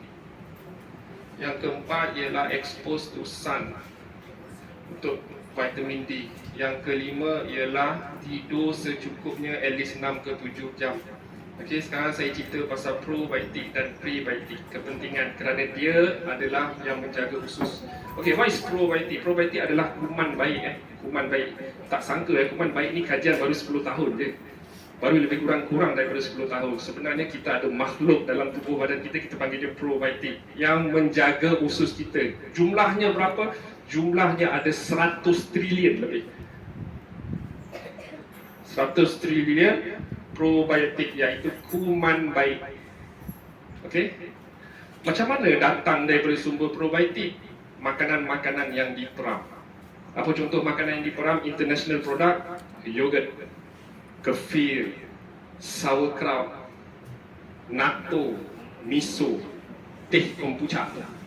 Itu yang international. Saya menghasilkan saya punya homemade kefir yang popular di Russia. Yogurt boleh makan? Boleh, tapi you kena homemade. Sebab yogurt di pasaran ada tinggi apa? Tinggi apa? Tinggi gula, ada pengawet, ada stabilizer, ada perisa, ada perwarna, which can lead to cancer, dysregulated cell. Right? So, makanan Melayu tu saya kata, makanan Melayu ni adalah superfood. Sebab makanan Melayu ada yang fermented, iaitu apa? Budu, sambal belacan, tempoyak, cencaluk, tapai, tempe, kena makan. Sebab orang dulu tu sihat. Orang dulu meninggal siapa sakit jatuh pokok meninggal. Tak adanya sensor. Kolesterol tinggi lah tak. Kolesterol saya tinggi, kolesterol orang dulu tinggi, tapi keradangan kurang. Kita target keradangan. Gula tinggi, high blood pressure tinggi, tinggi naik, turun naik, itu hanyalah simptom saja. Tapi masalahnya bila you tidur, gula you tinggi juga, itu masalah. Saya kena kejar dengan anjing. Of course gula saya tinggi sebab nak generate energy. Of course saya hypertension sebab Allah nak fight or flight. Sama ada you nak lawan ataupun you nak cabut lari. Gula tinggi, hypertension tinggi, lari selamatkan diri, and then dia akan normal balik. Tapi bila you tidur malam, gula pun tinggi, tekanan darah pun tinggi, you ada inflammation kat you punya salur darah. Dan apa yang menterukkan lagi benda ni? Medication. Saya cakap terus terang, semua ubat pharmaceutical adalah toxic. Toxic 100%. You boleh makan untuk kawal simptom, tapi set cita-cita satu hari nanti, you mesti kena off medication. Kena off. Sebab orang yang makan ubat sampai akhir hayat, dia adalah orang yang tidak sihat secara fitrah. Sihatnya ialah makan makanan yang bersifat anti keradangan. Itulah ubat kita selama-lamanya. Apa yang Nabi Adam makan, itulah kita makan. Makanan tidak boleh diteknologikan. Contoh stevia, okey bagus. Takkanlah kita nak makan daun stevia. Dia diproses menjadi gula yang asli. Boleh makan. Tapi gula saya ialah madu asli. Orang dah cakap dah madu asli. Apa dalil mengatakan minyak sihat? Watini wa zaitun. Buah zaitun makan, sedap ke? Tak sedap. So dijadikan sebagai minyak. Dia adalah keluarga lemak. So carilah santan, minyak kelapa sawit merah, minyak kelapa dara, minyak kelapa, minyak ikan. Itu semua adalah sihat. Adakah kita nak makan? Guna dalam masakan. Ya. Minyak kelapa biji, dia fruits. Kelapa sawit itu fruits. Dia bukan all vegetables oil semua tinggi omega 6, tak bagus. Vegetable oil they look starch, makan macam tu dia tak sesuai untuk buat minyak. Okay? So probiotic untuk menjaga kita punya usus. So bila kita makan probiotic, makanan-makanan yang fermented, bila dia dah kuman baik, itu kita panggil dia probiotic. Bila dia dah masuk ke dalam kita punya usus, dia perlu diberi makan. Contoh kita beli ayam, kita bagi dia makan. Kita beli lembu, kita bagi dia makan. So apa makanan dia? Serat. Dia perlukan serat, fiber yang natural, bukan yang sintetik. Kalau kita makan fiber yang sintetik, gula pasir, tepung gandum, trans fat, dia akan kill the probiotic gradually, menyebabkan sistem immunity you tak kuat. Immunity, defense system kita ialah probiotic. Faham? So, apabila kita makan sesuatu makanan, you kena fikir, adakah makanan ni mematikan kuman baik aku ataupun menambah biakkan lagi? You kena fikir benda tu. Aku makan biskut, aku rasa aku dah sihat, aku rasa nak makan biskut lah. Masalahnya you masih ada craving ni. Craving. Senang, memang sedap. Beli RM20, beli satu cuma 5, cabut, makan, kenyang. Sejam lagi lapar, cakoi lagi, tepung gandum, mi kuning. 2 jam lagi lapar. Lepas tu sembelin, berak pun susah. Sebab probiotic you tidak efisien. So ada soalan lagi. Banyak tak ilmu you dapat? Oh cikgu Faiz ni temberang je. I don't ask you to believe me 100%. I ask you to experience first. Yeah. Saya nak tanya yang waktu masak tulang tu semua kan masuk ke dia tu banyak ni kan. Oi. Fat itu panggil Kolesterol. fat ke apa? Kolesterol. Pasal tulang, tanya pasal tulang. Tulang bila kita masak ada banyak minyak kat atas tu. Makan. Sup tulang. Tapi jangan sup tu letak MSG. No, especially bila time korban-korban kan orang buat. Minyak tu saya makan. Sebab benda tu natural. Atas tu semua. Ya, hati, limpa, liver semua saya makan. Sebab dia ada coenzyme Q10. Kolesterol ni dia menghasilkan dua benda, iaitu coenzyme Q10. Itu bukan consider lemak tepung kan? Itu lemak tepu. Saya suruh makan lemak tepu. Jangan makan lemak tak tepu, iaitu polyunsaturated. Polyunsaturated fat tu ialah datang daripada apa? Minyak jagung, minyak canola, minyak bunga matahari, margarin. Itu polyunsaturated. You kena makan monosaturated fat. Sebab selalu bila kita masak yang kenduri tu banyak lemak. Itu takut itu yang. Betul tak? Itu saya makan. Itu lemak sehat. Ya. Itu lemak sehat. Apa dia? Tapi jangan bela-belaran. Wakulu washraku wala tusrifu innahu la yuhibbul musrifin. Makanlah kamu, minumlah kamu, tapi jangan bela-belaran. Kalau kita makan makanan asli, you kenyang, stop. Next 6 hours you makan lagi. You dah kenyang, nak makan pun lagi. Tapi makan refined carbs, you sentiasa lapar. Kenyang sekejap, lapar pun sekejap. Kenduri, makan nasi minyak. Saya makan nasi minyak kerana nasi minyak dimasakkan dengan minyak Minyak sapi, bagus. Minyak sapi, minyak kelapa sawit. Saya makan kari sebab santan. Saya makan daging. Tak kisahlah dia beli daging mana, yang penting daging lah. Ayam saya tak makan sebab ayam ni ada hormon growth. Dah 3 tahun saya kurang makan ayam. Keluarga saya makan banyak ikan dengan daging. Daging sekilo RM40 tu beli. Dia dah tak ambil dia sekejap. Lepas tu kenduri tadi saya bagi guide. Makan nasi minyak, nasi berenjang, makan nasi putih, glycemic index dia tinggi. Makan kari, makan daging, makan sayur. Lepas tu you minum sirap. Tak boleh lah minum sirap. Sebab sirap ada gula. Dan gula tu adalah carbs, refined carbs. You bukan minum air nak uraikan dia. You lagi tambah carbs, refined carbs. Sebab sirap tu ada gula. Minum air mineral. Once kenyang. Kenyangnya. Nak lagi ke you makan cendol? You nak makan kuih lagi? Stop lah. Cendol boleh makan, tapi tapi dia ada santan, tapi gula Melaka tu you kena sikit lah. Ya. Sedap. Saya baru minum cendol tapi off sugar. Saya suka rasa santan dia.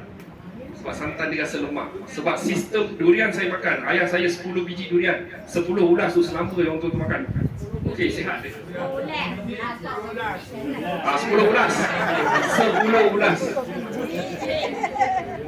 Durian makan, tapi orang kata salahkan durian pasal apa? Dia menyebabkan hypertension, betul? Tekanan darah tinggi. Kenapa you makan durian tekanan darah tinggi? Sebab you tak stop makanan proses. You tak stop 3 benda ni. Bila doktor datang kat doktor, kencing manis, tak boleh ni. Kamu kena stop pisang, jangan makan pisang. Jangan makan kurma. Anggur, buah-buah manis tak boleh makan. Tapi dia tak salahkan biskut pun. Dia tak salahkan teh tarik. Dia tak salahkan Milo. Dia salahkan apa yang Allah suruh makan. You makan buah-buahan tu tetap tak settle you punya masalah kencing manis. Kerana apa? 3 benda ni you tak stop lagi. I tell you straight to your face. Makanan-makanan proses. Boleh? Habis tengahnya ada orang dia makan makanan proses tapi rasa dia sihat dia. Sebab dia boleh kawal dia punya stres. Seronok socialize apa semua kan, seronok. Susu terbaik adalah Rasulullah minum susu raw milk. Susu daripada ladang yang unpasteurized, yang tidak ditester. Kalau ditester pada suhu lebih daripada 200 darjah Celsius, kuman bayi you akan mati. Tidak se-efficient. Saya hari-hari minum susu ladang lembu asli kerana saya menghasilkan kefir. Saya hasilkan kefir. Kefir ni adalah probiotik yang paling tinggi, 27.7 billion CFU. colony forming unit. Sebab anak saya dulu ada masalah asma. So bila saya kaji dengan isteri saya nak tahu probiotik mana yang paling kuat. Rupanya kefir. Waktu saya pergi, ada sepupu saya tu dia doktor dekat Russia. Dia bawa kefir green tu. Sekarang dah bercambah biak sebab saya ternak dia. Kefir green ni dia starter. Lepas tu saya letak unpasteurized milk susu ladang. Dia ferment dia kalau cuaca kat sini lebih kurang dalam 1 hari. Kalau dekat negara 4 musim dalam masa 2-3 hari sebab dia sejuk kan, kita panas. Kita kena tengok tekstur dia. Lepas tu saya saring, jadilah kefir. Dia macam yogurt, homemade. Siapa yang ada pernah rasa kefir ni, dia akan rasa perubahan. Tapi you makanlah sacha ichi ke, kefir ke, yogurt homemade ke, apa pun makanan-makanan sunnah. Kalau you tak stop 3 benda ni, tell you, won't hold, it will not solve your problem, tell you. Kalau dah kronik tu macam mana? Kaki dia dah hitam. You dah ada masalah kencing manis, dah level 2, nak masuk ke level 3. You dah kronik. Oh, saya nak stop sikit-sikit. No, you have to stop. You kena stop 100%. Tapi kalau dalam proses you masih lagi boleh generate energy, ada simptom. Simptom yang paling ketara orang yang sakit ni, pertama ialah beruncit, obesity, selalu penat-penat, letih nak tidur tapi tak lena, brain fog, selalu lesu, selalu angin, sikit-sikit sakit sini, angin sakit sendi. Sebab you ada masalah ketirisan usus. So Allah dah bagi you simptom sebab Allah sayang you. You bukan bagi inflammation terus mati, tak ada. Proses inflammation ni dengan harapan you kena reverse, you kena bantu probiotik ni. You kena bagi dia banyak serat-serat yang original supaya dia settlekan masalah dia ni. Tapi kita bagi dia sugary drinks, sugar, refined carbs, wheat flour, trans fat, semua nak bedal. Makan pula frequent eating, sehari 5-6 kali.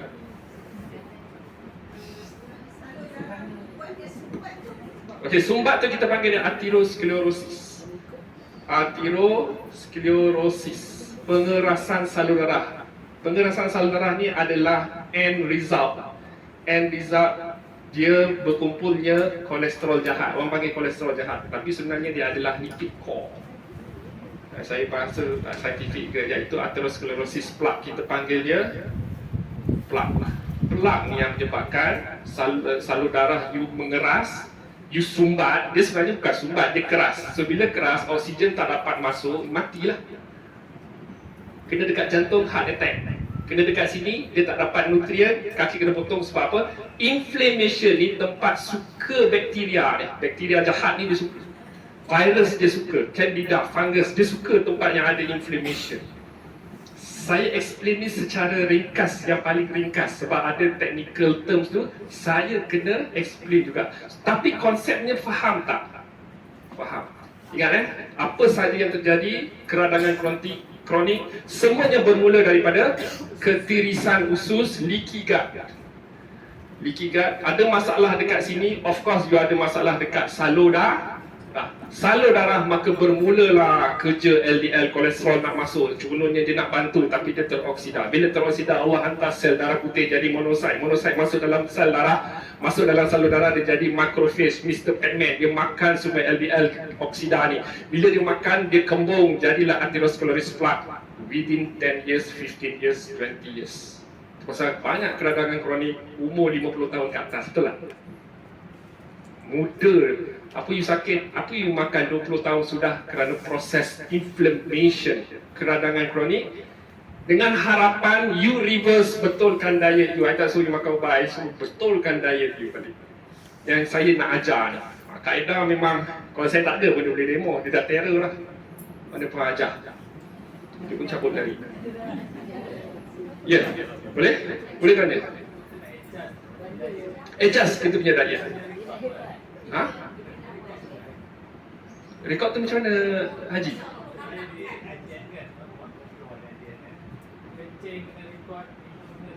Oh, rekod dia punya blood level, itu depends lah, mesti kena tahu. Macam ni sebenarnya, bila you betulkan you punya diet, hospital akan panggil you untuk cek darah, untuk buat pemeriksaan berkala. Masa tu lah you nak tengok result you. Sebab sebelum you kena cek, wah aku dah ada banyak tenaga lah, best lah, aku rasa result aku insyaAllah okey lah. Pergi cek, wah Haji bagus lah, gula bagus, inflammation tu rendah. Dia selalu, doktor selalu cerita pasal inflammation, tapi saya cerita detail dia ni. Oh baguslah. Apa doktor makan? Apa you makan kan? Haji cakap saya makan ubat doktor lah, itu je. Tak payah pening-pening, tak payah gaduh dengan dia. Lepas tu prepare balik betul. At one time you will off your medication. Saya ada sakit thyroid. Saya ada post, ada masuk dalam saya punya group tu. Dalam group tu ada sakit thyroid. Saya bukan rawat ni semua kerana izin Tuhan. Bukan kerana saya, sebab dia nak benda tu. Sebab dia dah kronik dah. Kejap. And then dia tengok, Sir Faiz, saya doktor ni pelik ni. Sampai saya kena ambil darah 2 kali. Padahal result saya ni dah tak payah makan ubat dah. Doktor tak puas hati. Padahal doktor nak bincang untuk ambil iodine. Okay. Yes, reset. No, ubat yang perlu anda buang, ni saya belum cerita pasal kolesterol lagi. Ialah ubat kolesterol. Ubat kolesterol tak perlu dimakan oleh orang sihat dan orang yang sakit, sebab kolesterol amat penting. Dia lah satu. Tak cerita pasal kolesterol Okey. Jadi saya minum dulu. Saya makan ubat kolesterol, angkat tangan. Hari ni boleh buang ke dalam tong sampah, saya garanti you takkan mati dia.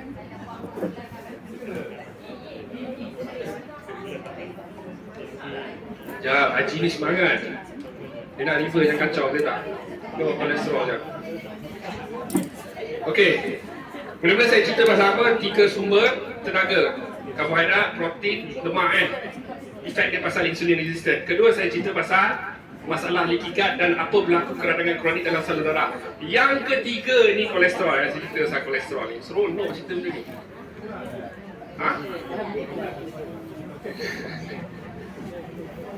Ubat-ubat yang lain boleh kurang secara gradually, tapi ubat kolesterol you jangan makan.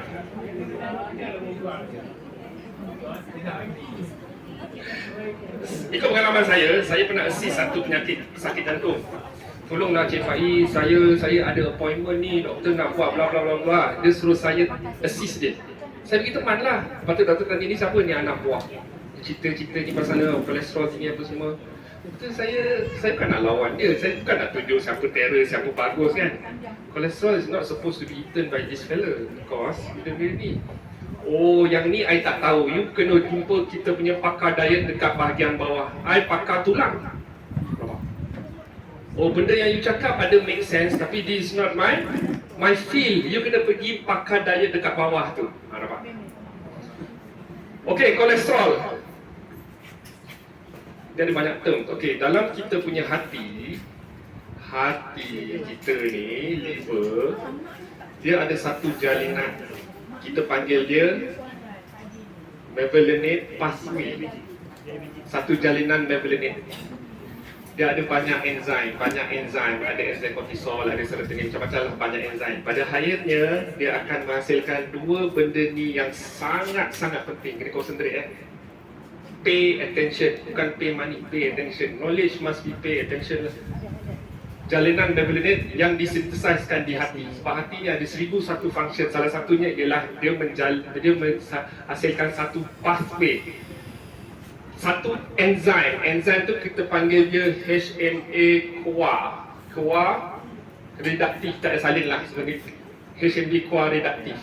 Okey, dia menghasilkan dua benda yang sangat penting dalam jalinan mevalonate pathway, iaitu coenzyme Q10 yang you selalu beli kat farmasi tu yang ubat mahal tu, faham tak? Coenzyme Q10.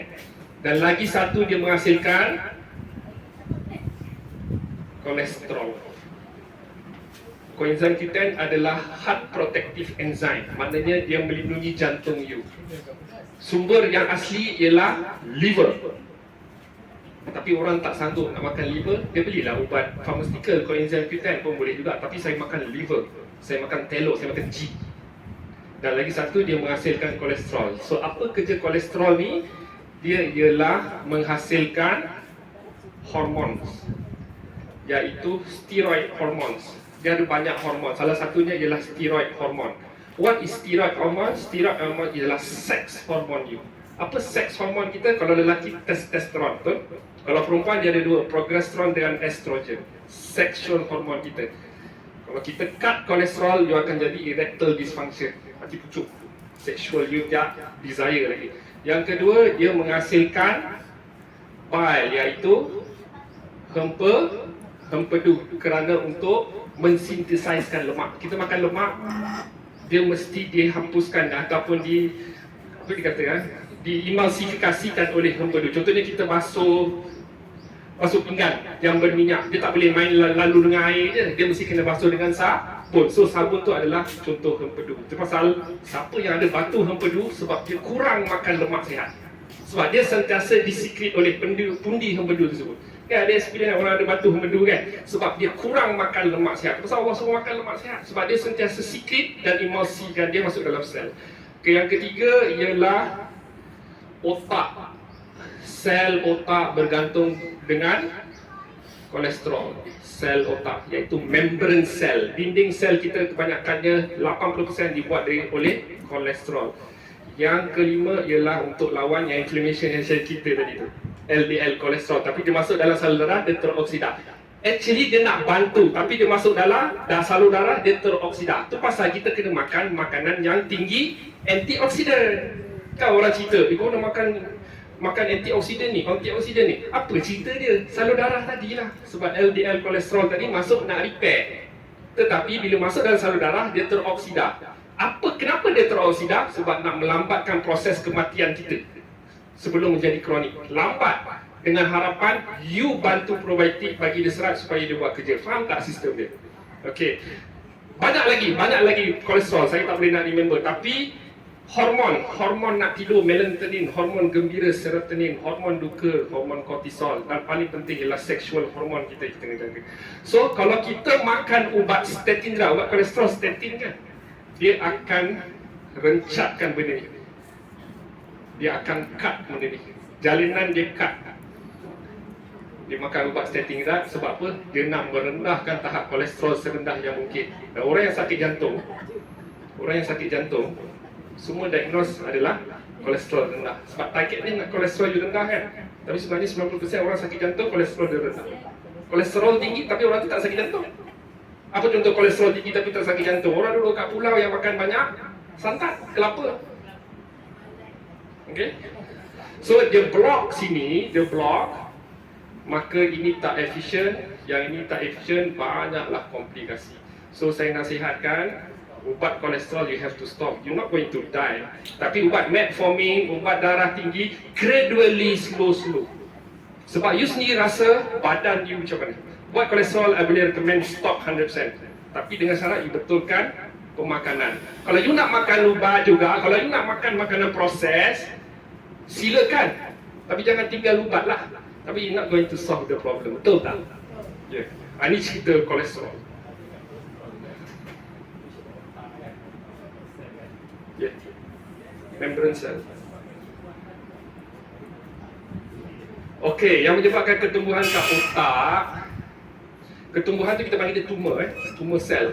Sel kanser dia menghasilkan tumor sel. Sel kanser ni cerita dia panjang juga. Kanser ni disebabkan oleh dia tidak boleh nak aerobic respiration, maknanya tidak ada oksigen. Dia tidak boleh respire. Sel kita ni dia respire. So, dia menghasilkan, dia dengan bantuan oksigen dia boleh berkembang biak sel. Tapi masalahnya bila sel kanser tu dia tak nak mati, dia still nak hidup, dia nak still generate tenaga, but bukan aerobic respiration tapi through fermentation. 2.5 billion yang dulu dunia ni tak ada oksigen, dia fermentation. So dia pergi ke primitive way. So itu cerita sel kanser. Tumor ni salah satu disebabkan oleh tumor dia nasib. Kadang-kadang ada orang kencing manis, ada kena sel kanser.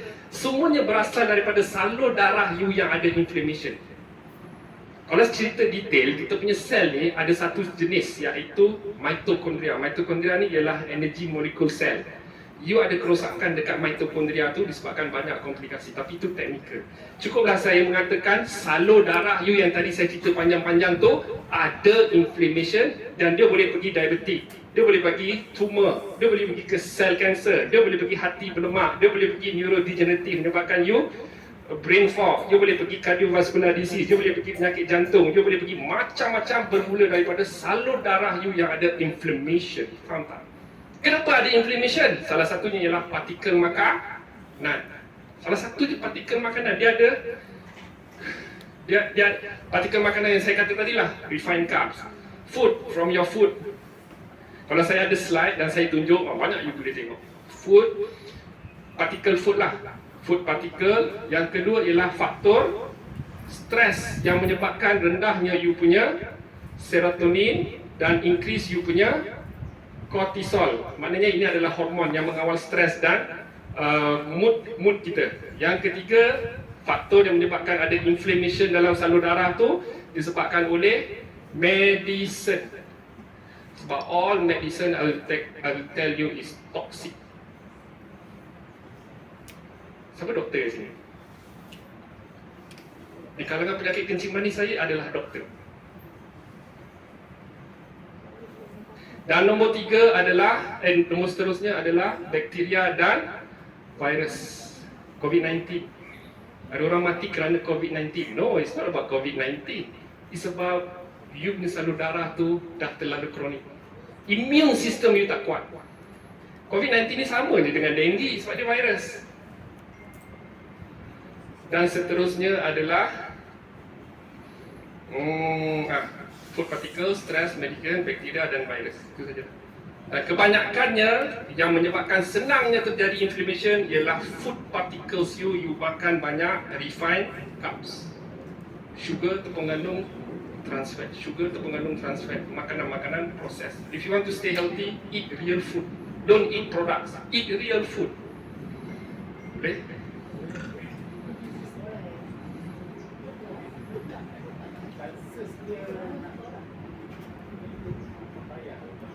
Tengok, sebab saya baru attend je ajak sakit kanser, betul? Shah Alam, stage apa? Cepatlah jawab. Stage apa? Stage 4 kan? Stage 4 cancer. Tapi yang pelik ni dia boleh jalan lagi kan? Dia boleh generate, dia macam tak ada sakit kan? Bila saya tengok dia punya pathology report, dia memang ada stage 4 cancer lah. So saya cepat reverse. Mesti kena cepat kan reverse. Ya Allah, ni makan buat kolesterol lah, ada brain fog. Kata stop. Baru je sama dengan saya.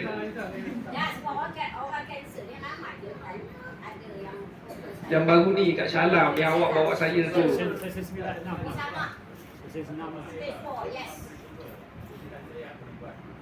Dia ada sini. Shah Alam. Siapa yang saudara Hajah yang datang dari Ipoh tu? Oh, kanser apa? NPC tahu dia. Saya bukannya semua tahu. Saya nak tahu. Hidung. Dia boleh jadi macam-macam. Kanser kulit, leukemia, itu semua all keluarga kanser. Kanser kulit, limfoma, breast cancer, tumor, dan salah satu petunjuknya adalah tumor. Tumor ni sama ada dia malignan ataupun benign. So kalau benign dia tak metastasize, tapi you have to do something sebab satu hari nanti dia akan merebak juga. Yes, correct. Limfoma. Darah, salur darah. Limfoma adalah kanser salur darah.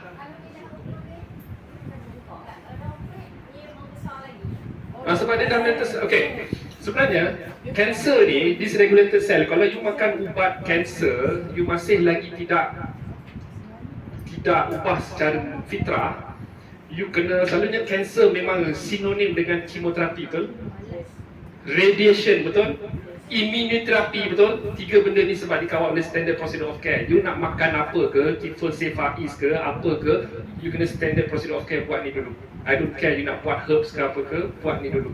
Tapi you tahu tak benda ni toxicity dia tinggi, radiation dia tinggi akan menyebabkan lagi teruk you punya usus. Toxicity dia tinggi. Sebab apa? Bila toxicity dia tinggi, normal cell dia boleh jadi cancer cell, dan cancer cell yang tak mati sisa-sisa dia boleh jadi lagi mengganas. So it's not going to problem. Baik cancer cell tu sendiri, dan lagi satu, immunoterapi, radioterapi semua tu dia akan bunuh you punya normal sel, menyebabkan kepala you botak, rambut gugur, muka kuning, kecut. Cancer cell mati, tapi bukan semuanya. Normal cell pun dia mati. Kuman baik pun mati. So macam ni nak buat kerja. That's why perubatan di luar tu semakin dirawat semakin parah, kerana konsep dia tak terangkan. Leukemia sama, kanser darah, penyakit autoimmune lupus, autoimmune, asma, celiac disease, inflammatory bowel disease, irritable bowel disease, sindrom masalah ketirisan usus. Banyak penyakit sekarang ni. Zaman nenek moyang kita 100 tahun dulu tak ada. Kanser terlalu rare. Kanser disebabkan oleh dysregulated. I need another 1.5 hour nak cerita pasal kanser. Tapi cukuplah setakat. So, ada soalan lagi? Jangan main-main ilmu ni sebab apa? Saya bermain dengan nyawa orang, tapi saya berani. Saya cakap yang hak tetap hak. Sebab kawan saya banyak doktor. Dr. Rozaimah yang duduk kat ni, dekat Bandar Baru, Kedah. Dia ada masalah kencing berbuih. Apa amalan kau? Suka makan cheese tart. Makan cheese tart. Cheese tart apa? Tepung gandum. Birthday semua, wah KFC apa semua. Doktor makan KFC. Doktor suruh kita sihat, padahal dia pun ada insulin resistant. Doktor suruh kita sihat, tapi dia pun gemuk sebenarnya.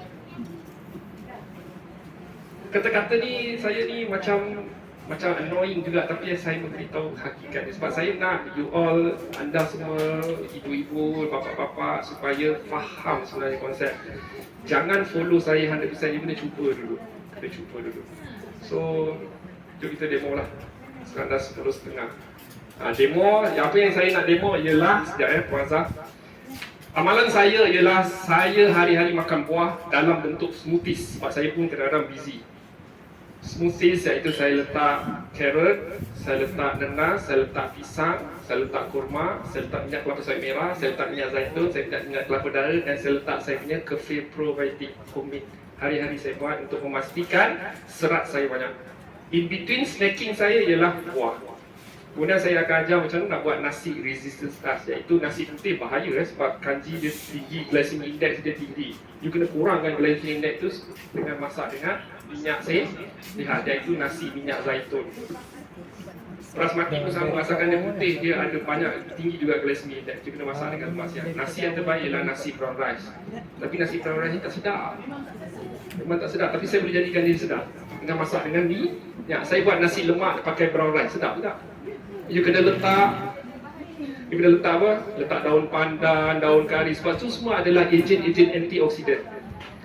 Kita banyak pakai pewarna, perasa, perisa yang tak asli, tapi sebenarnya Allah dah bagi yang original, iaitu daun pandan, daun kari, bawang putih, halia, ketumbar. Itu semua dah adalah yang original, tinggi antioksidan yang boleh menyelesaikan masalah inflammation tadi. Kemudian saya akan tunjuk macam mana kita nak minum apple cider. Apple cider ni ialah sumber prebiotik, iaitu makanan kepada probiotik kita. Kan kita dah makan kuman baik, kita nak bercambahkan dia, kita perlu bagi dia makan sebab dia benda hidup. So apa makanan dia? Serat. Salah satunya ialah apple cider, iaitu cuka apple. You kena amalkan. So tinggallah sirap ke, sarsaparilla ke, cordial ke, semua tu kena stop sebab ada tinggi high fructose corn syrup. Okey, boleh. Ambil sugar yang selamat sikit lah, yang ada serat. Saya amalkan madu asli. Dan saya juga ambil stevia lah, tapi saya suka madu asli. Saya dapat daripada sumber yang asli lah. Kadang-kadang saya masak pun pakai kurma manis, sebab dia manis ya. Buang, okey, biasa dia. Bagus. Okey, hospital. Semakin dirawat, semakin teruk. Saya dah pergi hospital banyak kali. Saya pergi hospital Ampuan Rahimah. Apa dia bagi breakfast? Dia bagi ni. Dia bagi apa? Dia bagi Milo 70% gula. Tahun 1995, gula dalam Milo hanyalah 45%. Tapi bila zaman sekarang, gula 75%. Okey, saya tengok ni Hapsang cream crackers. Okey, tengok ya. Okey. Saya nak tengok ingredients dia. Okey, ingredients wheat flour, tepung gandum. Tak, cukup memastikan dia adalah makanan proses. Allah kata, ya Yohanes 10, mimma fil ardi halalan thayyiban, taklah kamu makan daripada rezeki yang aku dapatkan yang halal lagi baik. Dia ada perkataan lagi baik. Ini halal tapi tak thayyib. Faham tak konsep dia? Cik Faiz ni rezeki ni, nak sakit makanlah. Tengok, wheat flour, vegetable oil. Kan saya cakap vegetable oil, bla bla bla bla bla. Lalas sekali, perasa pewarna yang dibenarkan. Cancer. That's why Kementerian Kesihatan Malaysia, dia 8 tahun dia memikirkan masalah obesiti di kalangan rakyat Malaysia dan kencing manis. Diorang pening. Tak selesai masalah ni, semakin dirawat semakin teruk. Kerana apa? Diet you yang salah. So, orang macam saya, macam Dr. Norman, Dr. Ju, Dr. Nordin Darus, tak ramai kat Malaysia ni. Saya belajar, guru saya lebih kepada Mak Saleh lah. Sebab saya beli kit dia, saya pun lupa nak bawa buku tu. It takes me 2 years lah. Belajar betul-betul, fahamkan balik, reverse. Mak ayah saya sampai mak saya pun Alhamdulillah reverse. Dan dia meninggal secara fitrah. Arwah ibu saya kan, kenal salah satu faktornya ialah dia meninggal kerana depression, dia lah sikit kerana abang dia meninggal kan, tapi kita kontrol dia apa. Tapi itu pergi dengan mudah. Kita semua nak pergi cara mudah tanpa menyusahkan anak-anak, betul tak? Ini you bedridden 10 tahun. Oh, anak tak balik, tak tengok aku. Padahal you yang ilmu salah, betul tak? Wallahu a'lam. Ada soalan lagi? Nanti boleh tanyalah. Buat tanya soalan. Ya. Body itu apa? Ketone body. Ketone bodies. Saya perlukan 5 minit ketone bodies. Okey, ketone bodies ni jasad ketone. Ketone bodies ni datang daripada proses autofagi, salah satunya autofagi. Apabila kita makan lemak sihat, katakan kita obes. Obes concentrate kita obes. Saya sarankan macam mana you nak bakar body fat tu ialah dengan berpuasa. Walaupun you makan saturated fat, you makan makanan asli, tapi bila nak bakar benda ni? Nak bakar benda ni secara fitrah ialah berpuasa. Itu pasal masa saya gemuk dulu, saya mengamalkan umat. 1 meal a day. Makan sekali sehari. Makan sehari sekali 1 meal a day, dan saya berpuasa 12 jam, 13 jam, 15 jam, 14 jam hari-hari buat intermittent fasting. Tapi in between saya berpuasa tu, saya minum air cuka apple, water fast. Kenapa? Sebab saya nak bakar body fat saya. Contohnya masa berpuasa lah, sebulan berpuasa. Siapa yang tak jarang berpuasa ni, hari pertama, hari kedua, hari ketiga lesu, betul tak? Lepas tu hari keempat, orang yang tak pernah puasa pun dia dah biasa, betul tak? So dia tukar kepada sistem ketone bodies. Okay. Bila masa kita berpuasa, liver kita ni akan simpan lebihan tenaga yang kita makan. Body fat yang gemuk tadi tu menyebabkan liver kita pergi ke liver dan dia tukar menjadi tenaga. That's why kalau kita tidur 8 jam, 9 jam, kita tak mati. Sebab dia akan buang excessive fat tu jadi tenaga, dan sel kita dapat tenaga. Itu namanya jasad ketone dalam proses ketosis. Ketone bodies datang daripada berpuasa. Itu namanya jasad ketone. So berpuasa ni memang sihat. Kita rajin puasa Isnin Khamis tapi tak menyelesaikan masalah. Sebab apa? Buka ibadal semua. Betul tak? Memang sedap tapi kita yang tanggung, betul tak? Kita yang tanggung. Pergi ke hospital, ubat. Benda yang biasa dibagi ialah ubat kolesterol, iaitu statin drugs. Makan akan menyebabkan seks hormon dia akan jadi rendah. Brain fog, ropot tulang. Sekarang ni orang nak elak ropot tulang, minum susu tepung, betul tak? Nak elok ada kalsium yang paling tinggi ialah buah, bukan susu tepung. Kalau susu nak makan, minum yang raw milk. Susu tepung kan saya ada post kan dalam grup sihat. Ada maltodextrin, ada vegetable oil. Dua cukup ni menyebabkan dia adalah makanan proses. Jangan ambil. I ajar you macam mana nak tahu makanan tu proses. Tengok ingredients tu, ada vegetable oil, ada maltodextrin. Last kali pengawet yang dibenarkan, perisa dibenarkan, jangan ambil. Itu semua dapat daripada kilang Nestle. Tell you.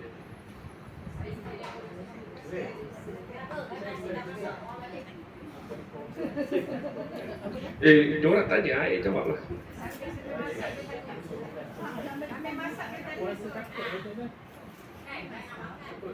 Takut disebabkan oleh mental lah, maknanya stres.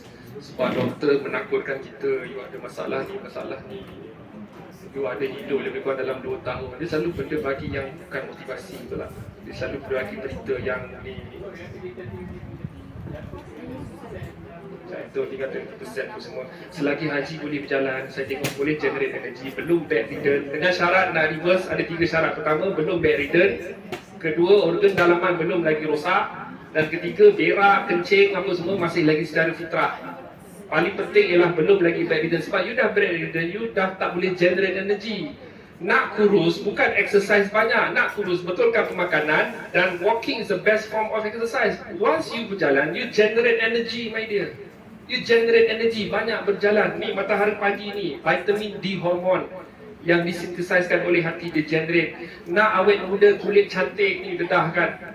Saya semua package. Tak ada jerawat, kulit cantik, kurus, slim, awet muda, umur 60 tapi umur 40, semua ada dalam saya punya package. Contohlah, saya 45. Contoh, siapa yang 60 tahun, dia boleh nampak muka umur 45. Awet muda. Age is only a barrier. Untuk Khairah ni sibuk je dia nak demo tau. Dia oh, okey. Gitu lah.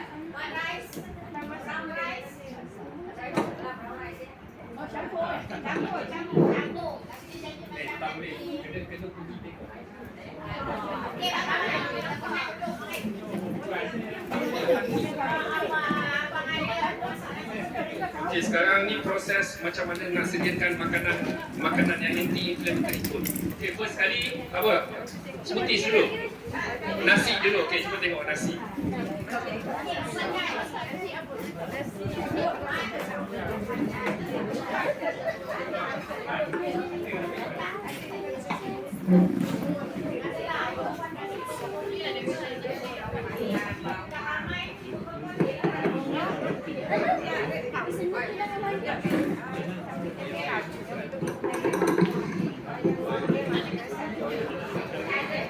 Hello.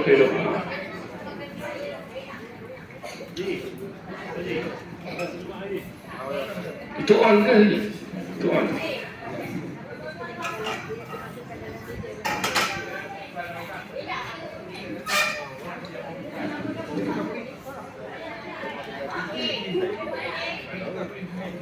Haji ada sejarah sakit jantung kan? Ya.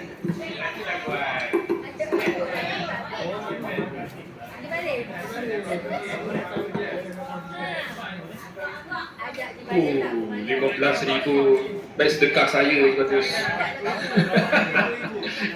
Ha?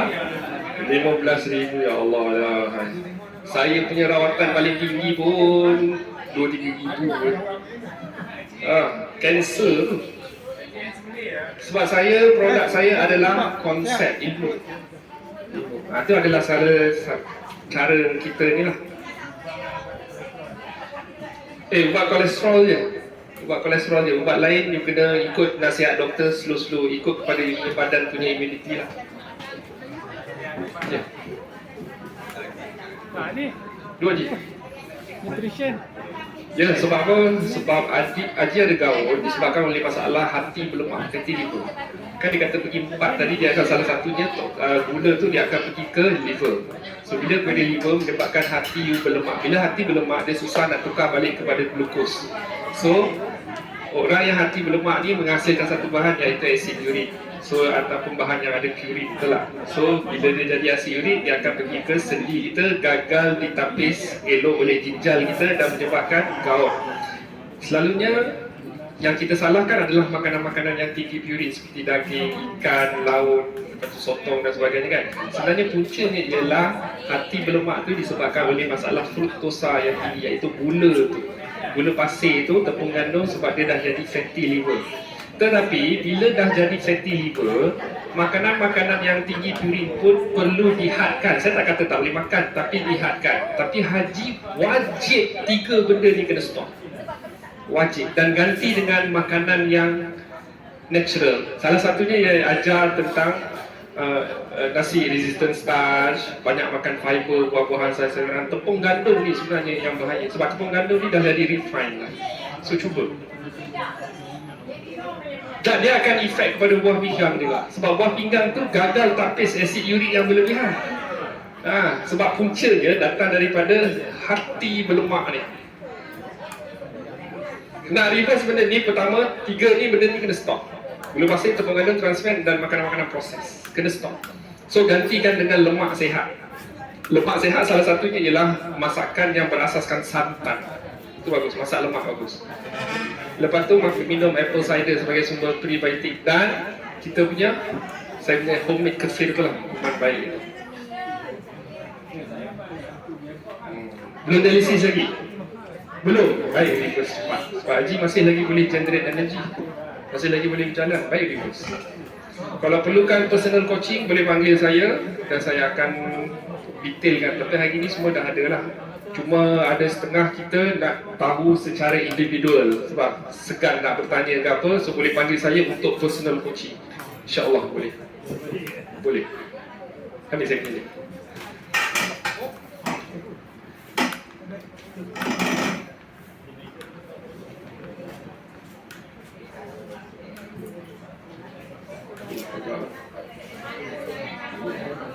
Untuk madu asli tu.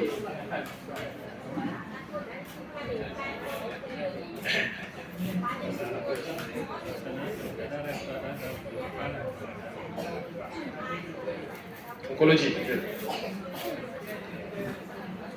Dia advice lu buat kemo. Jangan sebab dia neuro tinggi, dia tinggi toxicity level, dia akan menyebabkan you punya sel lagi dysregulated. Jangan guna secara fitrah. Sebab Haji boleh generate energy lagi.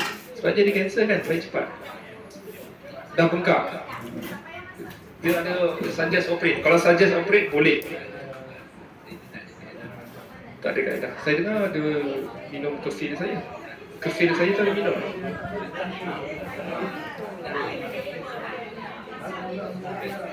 No, boleh. Aku tak boleh pula. Dia best consume within 3 days. Tapi kalau lebih daripada itu pun boleh. Sebab selagi dia ada dalam peti ais tu, dia sentiasa fermented.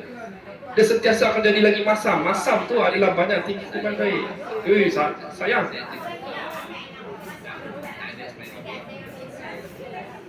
Memang kefir tu dia tidak akan ada expiry date. Kalau lama lah dekat situ, unlimited boleh. Campurkan dengan smoothies. Jangan 10 kali, dia berkadaran lah. Tapi hari-hari benda ni kita nak sihat, dia kena sentiasa disiplin. Tapi stop 3 benda. Dan kena start mind ni.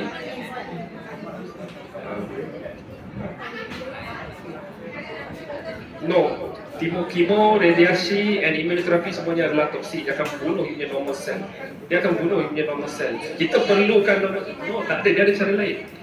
Cara metabolic therapy. Sebab tu cancer is not a genetic disease, it's a metabolic disease with metabolic therapy. Saya ada 2 case cancer. Alhamdulillah, they are doing well. Kemoterapi dia akan cucuk you, dia akan menyebabkan banyak masalah sebab dia toksik.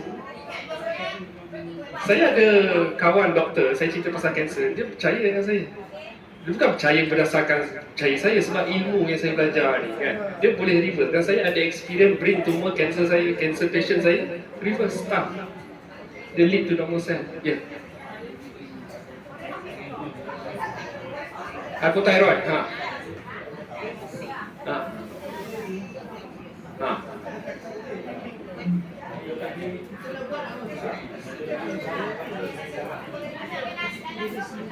Oh, tyrosil maknanya thyroid tu dah bedah, tak ada.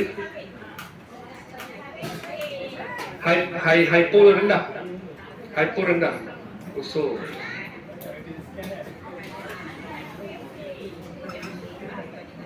kau pernah stop? Tak pernah. Bila dah dengar saya punya kuliah ni apa semua ni, ada cuba nak betulkan pemakanan.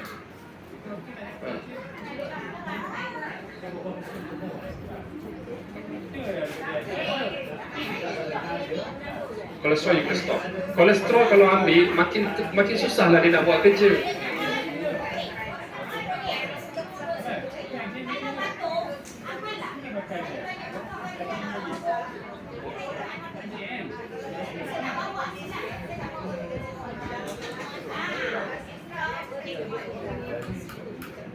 Betul dengan makanan lah, kita nak ambil ubat sebab ubat toksik. Puan mesti kena ada motivation sendiri, mesti kena ada semangat macam mana. Tapi depends on you juga lah. Sebab saya kata semua medication adalah toksik sebab dia boleh menyebabkan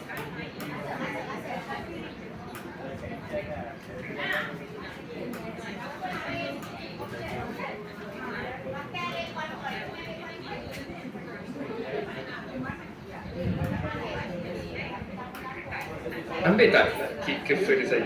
Minum kefir tak? Cubalah minum kefir. Ya kan?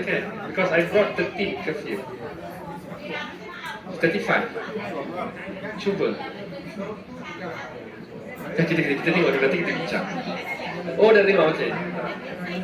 Apple cider is prebiotic, very good. No, cannot. You must mix with water. They will teach you. Dia kena campur air, tak boleh sebab apa? Acidity dia tinggi. Kefir can drink macam tu saja, and then you mix with dia application dia macam yogurt.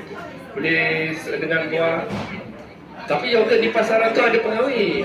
Dia ambil yang asli. The best is homemade lah. No, ambil yang Greek yogurt tapi kena full cream. Full cream, jangan rendah lemak. Kalau rendah lemak dia akan added sugar. Ambil yang full cream.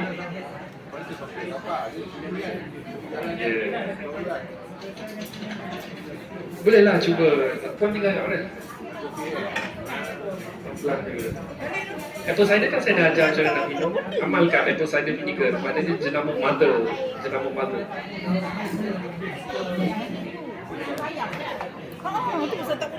Loss of smell, receptor. Loss of taste, appetite. There's something wrong. Sebab ada masalah reseptor disebabkan medication yang toxicity. And then nanti as we grow age, kita punya mitochondria dysfunction, bukan dysfunction dia tak optimum, bukan tinggi, kita punya cholesterol level is not optimal, kita punya bone density tak optimal, kita punya tenaga pun tak optimal, kita punya kolesterol pun tak optimal. Plus you take medication, it will worsening your health.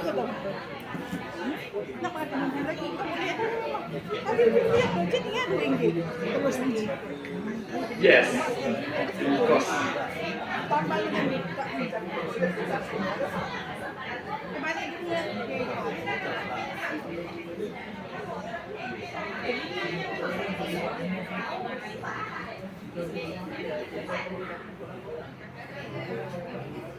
I want to see your pathology report. I nak tengok exactly what is your complication based on pathology report. Then I can advise. Sebenarnya saya nak tahu triglyceride, HDL, kolesterol, bacaan apa semua tu.